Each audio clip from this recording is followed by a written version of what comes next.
Pessoal, neste vídeo nós vamos falar sobre a derrubada do aumento do IOF ontem no Congresso Nacional.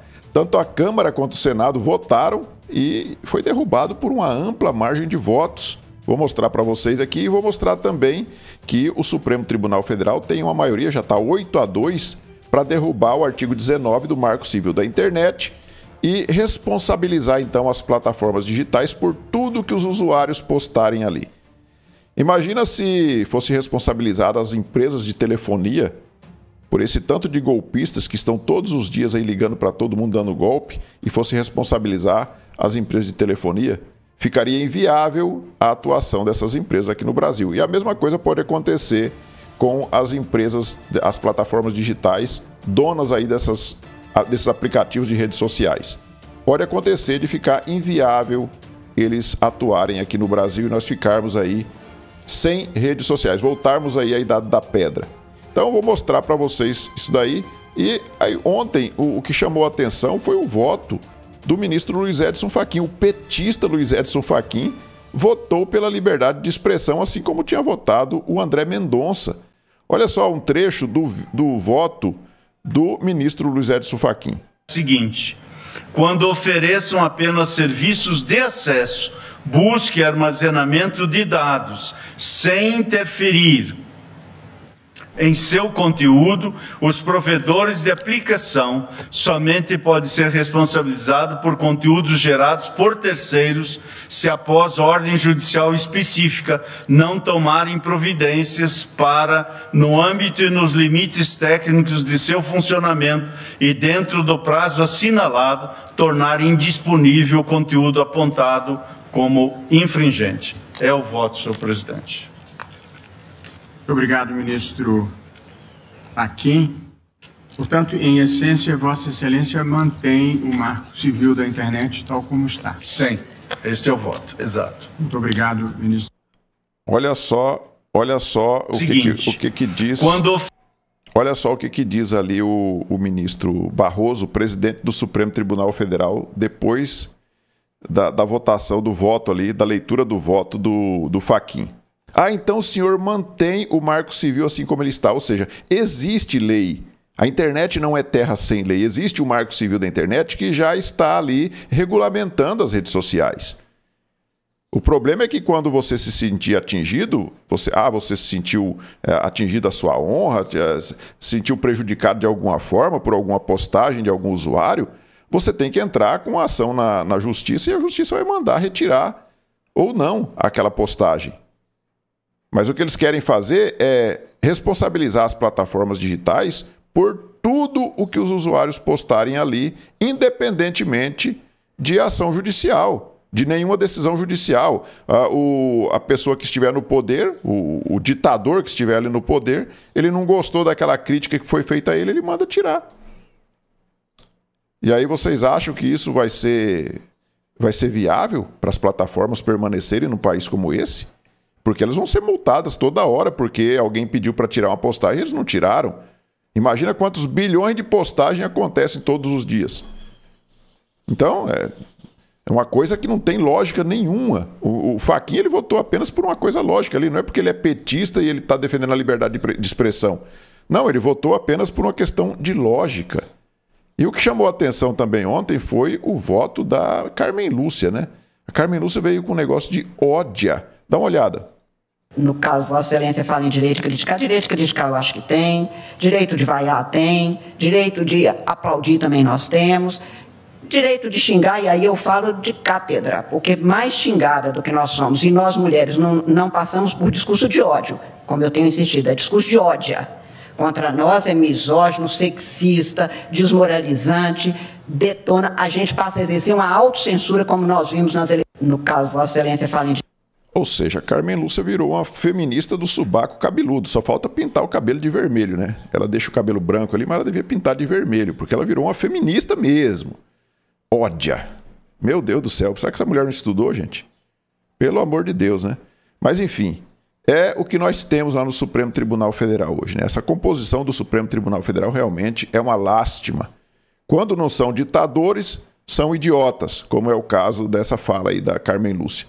E aí, nós vamos falar então da votação lá no Congresso Nacional sobre a derrubada, né, do aumento do IOF. O PDL foi apresentado lá um projeto de decreto legislativo para derrubar o aumento do IOF que o governo estava fazendo.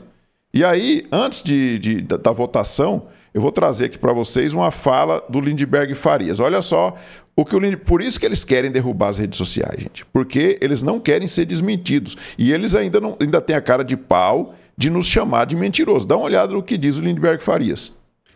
Pessoal, gente, nós estamos aqui em Brasília e eu peço a sua mobilização, a mobilização da sociedade civil. Foi pautado, anunciado ontem depois de 11 horas da noite e foi pautado para votação hoje, a derrubada do decreto do IOF. Eu quero explicar a você, tem muita gente mentindo. Olha, o povão não paga IOF. Na verdade, aqui o que está acontecendo é o contrário. E eu queria que você me ajudasse numa mobilização. Subisse a tag, ricos paguem a conta. O que está acontecendo aqui é isso. Eles não aceitam. Você sabe que o Haddad mandou uma medida provisória e taxa mais bets. As bets não aceitam. Bom, falando em bets, eu não sei porque que esse desgoverno aí mantém essa porcaria aqui no Brasil, né? Porque isso aqui devia ser isso sim devia ser banido aqui do Brasil. Que está levando as pessoas aí a ficarem endividadas, a ficarem viciadas nessa jogatina. Mas como elas estão pagando imposto, o governo fica mantendo essa turma aqui. O Brasil virou um verdadeiro cassino. Por mim, eu acho que todos da direita pensam assim, que não deveria nem existir esse tipo de coisa. E aí ele vem falar, que não aceita taxar as bets. Rapaz, você pode taxar em 100%, 200% as bets, e daí, cara? Vocês vão arrecadar mais, mas vai continuar o povo sendo endividado e ficando viciado em jogatina. Então, é uma cara de pau muito grande e vocês ainda chamam a gente de mentirosa ainda. Aumenta a taxa de fintechs também, não aceito. Os bancos, juros sobre capital, não aceito. Bom, eu acho que o Lula é o pai dos bancos, né? O Lula não é o pai dos pobres, ele é o pai dos banqueiros, porque os bancos nunca ganham tanto dinheiro quanto ganham no governo Lula. Aí está mandando uma lei complementar para cortar benefícios tributários, isenções. São 800 bilhões, pessoal. Isso não é aumento de imposto. É você cortar gastos tributários. Então eles se rebelam. O que é que eles querem impor ao governo? Que o governo corte programas sociais. Ao derrubar esse decreto do IOF, o governo vai ser obrigado a cortar mais 12 bilhões. De onde? Programas sociais, saúde, educação. Então é uma votação contra o povo. Entre nessa mobilização com a gente. Bom, primeiro que não vai ter mobilização porque o PT não tem mais povo. O PT não tem mais povo. Aonde que o PT tem povo? Na internet eles não têm povo para fazer mobilização. Nas ruas, muito menos. E ganharam a eleição em 2022, né? Mas eles não têm povo. E aí fica falando em fazer mobilização. Quem que vai fazer mobilização, Lindbergh Farias? Quem que vai fazer? E aí o governo não corta os gastos, eles continuam fazendo farra. Quando viajam por aí, é uma farra, a Janja e o Lula fazendo farra nos hotéis caríssimos aí, hotéis de luxo. Avião da FAB para cima e para baixo, só não pode buscar o corpo da Juliana Marins, que faleceu lá na Indonésia. Aí não pode. Mas trazer a Nadine Heredia aqui para o Brasil, aquela corrupta que foi condenada no Peru, eles foram lá com o avião da FAB buscar. Aí tem dinheiro. Aí ficam fazendo farra e querem que o povo pague a farra deles.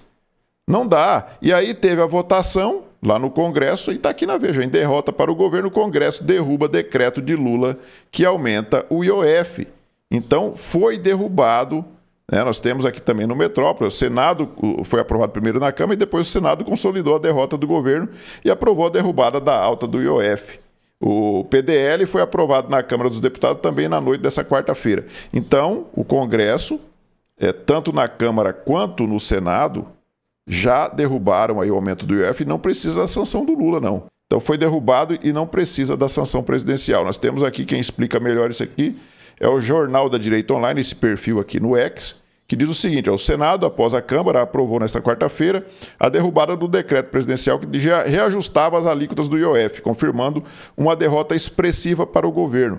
A Câmara havia aprovado o projeto de decreto legislativo por 383 a 98. 383 a 98. Olha só o apoio que o Lula está tendo no Congresso. Ele não tem mais apoio nenhum de congressistas. E o Senado confirmou rapidamente em votação simbólica, reforçando o recado do Congresso. O Davi Alcolumbre colocou lá em votação, votação simbólica, permaneçam como estão aqueles que... E aí parece que só o pessoal do PT que se levantou contra. E foi aprovado. O texto agora será promulgado pelo presidente do Congresso, Alcolumbre, sem necessidade da sanção presidencial. Então, pronto, eles estão desesperados porque não vão arrecadar mais com o que eles estavam contando, os bilhões que eles estavam contando de aumento do IOF. E aí vem a Miriam Leitão dizendo, tentando explicar para você como pagar imposto é bom. Vamos ouvir aqui a Miriam Leitão. Realmente, Camila, não faz sentido o que o Congresso tem feito. Ele não é de hoje. A lista é grande das medidas que são medidas inconstitucionais ou medidas que não são, que o governo não deveria, que o Congresso não deveria derrubar e derruba. Mas essa medida especificamente, ela é inconstitucional. Fazer um projeto de decreto legislativo, derrubando um decreto que é prerrogativa do Executivo, só o Executivo pode aumentar IOF, aumentar a alíquota de IOF. Isso é uma decisão do Executivo. Então, quando o Congresso derruba, através desse projeto de decreto legislativo, ele está fazendo uma medida inconstitucional. O governo, nesse momento, está em dúvida se entra ou não entra na Justiça. Mas o governo não entrar na Justiça diante de uma medida inconstitucional mostra a fraqueza do governo. Mostra o governo perdendo para ele mesmo. Mostra que o governo não quer discutir essa questão. Ele pode entrar na Justiça e depois negociar com o Congresso outras questões, mas ele não pode não reagir diante de uma inconstitucionalidade. Foi uma derrota robusta, 383 votos na Câmara, mas isso não significa que ela vira constitucional pelo número de votos, né? Esses argumentos todos que foram usados pelo Congresso para explicar por que ele anda tão agastado com o governo, como, por exemplo, tá botando em mim a culpa de aumentar a conta de luz, mas é do Congresso a culpa de aumentar a conta de luz. O Congresso derrubou Jabuti, derrubou os vetos do governo aos jabutis. Então, isso causará o aumento da conta. Os consumidores pagarão a conta da decisão do Congresso.